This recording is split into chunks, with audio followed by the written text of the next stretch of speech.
বৃহস্পতিবার পবিত্র রাতে কেউ যদি এই দোয়াটি 100 বার পরে কোনো দিন পৃথিবীর কোনো মানুষের কাছে তার হাত পাততে হবে না। পৃথিবীর সব কিছু তার পায়ের নিচে আল্লাহ হাজির করে দিবেন। দারিদ্রতা থেকে মুক্তি দান করবেন, বিপদ আপদ থেকে মুক্তি দান করবেন, তার সম্মানকে সুউচ্চতা দান করবেন, অসুস্থতা থেকে দূরে রাখবেন। আল্লাহর অশেষ দয়া ও রহম তাকে দান করে দিবেন। সুবহানাল্লাহ। বৃহস্পতিবার রাত এটি গুরুত্বপূর্ণ রাত। এই রাত সপ্তাহে একদিন আসে।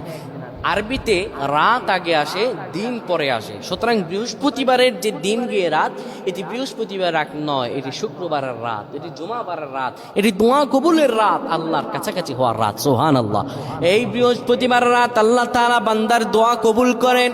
কেউ যদি বৃহস্পতিবার রাতে ঈশা নামাজের পরে পবিত্র হয়ে ইয়া হাইয়ু ইয়া হাইয়ু ইয়া হাইয়ু ইয়া রফিয়ু ইয়া রফিয়ু ইয়া রফিয়ু এই দোয়াগুলো পড়তে পারে 100 বার, আল্লাহ রব্বুল আলামিন তার মর্যাদা বৃদ্ধি করে দিবেন। তার জীবনটাকে আমার আল্লাহ সুন্দরভাবে সাজিয়ে দিবেন। বিপদ আপদ বালা মুসিবতগুলো আমার রব্বুল আলামিন দূর করে দিবে। আল্লাহুম্মা আমিন বলেন।